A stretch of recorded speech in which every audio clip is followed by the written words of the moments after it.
बिस्मिल्लाहिर्रहमानिर्रहीम। अस्सलामु अलैकुम डियर व्यूअर्स, आपके फेवरेट तिब्बी इंफॉर्मेटिव चैनल दारुल हिकमत से आपकी खिदमत में हाजिर हैं। हमारा आज का टॉपिक है खारिश। ये एक सवाल है जो कि जलालुद्दीन खान ने पेशावर से किया है। वो कहते हैं कि मुझे और मेरे अहले खाना को खारिश की तकलीफ हो चुकी है। कई हफ्ते गुजरने के बावजूद खारिश जाने का नाम नहीं ले रही।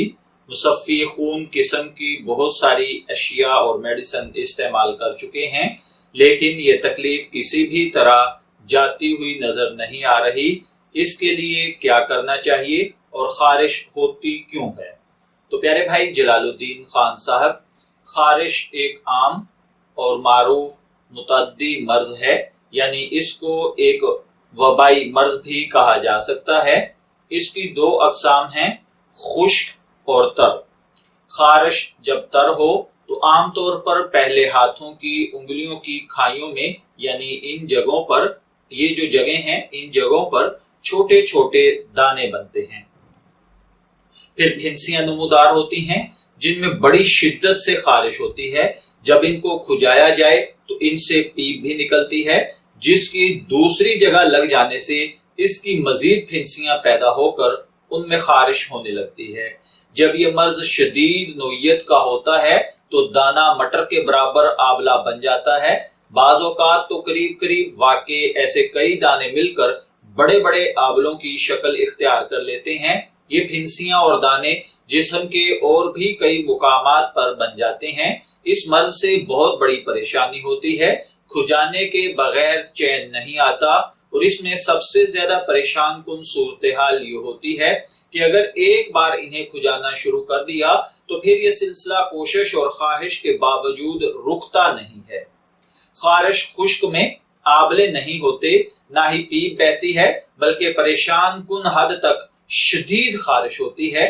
खुजाने से अजीब सा लुत्फ और सुरूर महसूस होता है, लेकिन ये खुश्क किस्म की खारिश बिल उमूम इस कदर शिद्दत इख्तियार कर जाती है कि खुजाते खुजाते आदमी बेचैन हो जाता है, और बाज़ औक़ात तो खारिश के मुकाम से खून बहने लगता है। उमूमन खारिश का मर्ज मौसम बहार में लाहिक होता है, जबकि मौसम गर्मा का आगाज होने वाला होता है। इसका सबब यह है कि मौसम सरमा में वो फजलात और मवाद जिनका जिस्म से खारिज होना जरूरी होता है, वो सर्दी के बायस जिस्म में बंद होकर रह जाते हैं। चुनाचे जब मौसम गर्मा के शुरू होने पर जिल्द के मसाम खुलते हैं, पसीना बहना शुरू होता है, तो इसके साथ ही जिल्द के नीचे जमा शुदा फुजला हरकत में आ जाता है। अगर ये मादा कम हो तो बजरिया पसीना निकल जाता है। ज्यादा होने की सूरत में खुजली पैदा हो जाती है। ऐसे लोग जो मौसम गर्मा में गर्म और मुरगन ग़िज़ाएं खाएं, खून में हिद्दत पैदा करने वाली अशिया, गर्म अशिया मसलन मसाला जात, मछली, अंडा वगैरह बकसरत इस्तेमाल करते हैं, बिल उमूम वही इस मर्ज का ज्यादा शिकार होते हैं। इसके अलावा जिस्मानी सफाई का ख्याल न रखने वाले अफराद भी इस मर्ज का शिकार हो जाते हैं। खारिश क्योंकि एक मुतअद्दी मर्ज है और बासानी एक से दूसरे को लगता है, फिर रफ्ता रफ्ता तमाम घर वालों, मोहल्लादारों और शहर में फैलता है। इसलिए जिस कदर भी मुमकिन हो खारिश के मरीज के पास बैठने, सोने, उसके कपड़े इस्तेमाल करने से एहतियात बरतनी चाहिए। गुस्ल का ख्याल रखना भी बेहद जरूरी है। रोजाना नीम गर्म पानी से नहाया जाए, साफ सुथरा लिबास पहना जाए, बल्कि रोजाना तब्दील किया जाए। गर्म मुरगन से अशिया से मुकम्मल परहेज, सुर्ख मर्च बहुत कम इस्तेमाल करें, घिया, टिंडे और ऐसी सब्ज तरकारियां इस्तेमाल करें। दूध पीने में कोई हर्ज नहीं, लेकिन मीठी अशिया की कसरत भी ना करें। खिचड़ी, दलिया इस्तेमाल कर सकते हैं, और इसके लिए जो इंतहाई आसान नुस्खा है और जो दोनों किस्म की खारिश के अंदर यानी खुश्क या तर में आम इस्तेमाल किया जा सकता है, वो है नगंद बाबरी, शीशम का बरादा, नीलगंठ, सना मक्की। ये सारी चीजें 5-5 माशा रात को पानी में भिगो कर रख दें।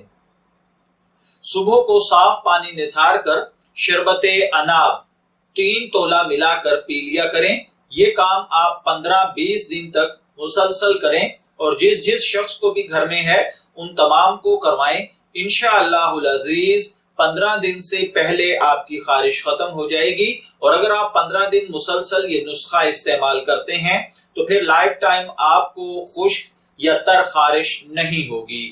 میں دعا گو ہوں کہ اللہ تعالیٰ ہر بھائی بہن کو خارش جیسے امراض سے محفوظ رکھے. اجازت چاہیں گے، پھر ملیں گے کسی نئے ٹاپک کے ساتھ. تب تک کے لیے اللہ حافظ.